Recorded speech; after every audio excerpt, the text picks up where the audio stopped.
How to add Instagram link on your TikTok profile. In this short video, I'm going to show you how you're able to add your Instagram link on your TikTok profile. But before I do, please don't forget to like the video and subscribe to my channel. Okay, so straight into it. So first, what you want to do is actually head over to your web browser and log into Instagram through your web browser. So head over to Google Chrome, then go to the Instagram website and ensure that you're logged into your profile.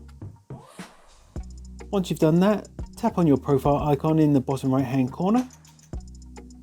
And then once you're in your profile, tap on the link above, and here you'll have the option to copy the link. So tap on the copy button next to the link. Then head over to your TikTok account, open up the app. Then tap on your TikTok profile in the bottom right hand corner.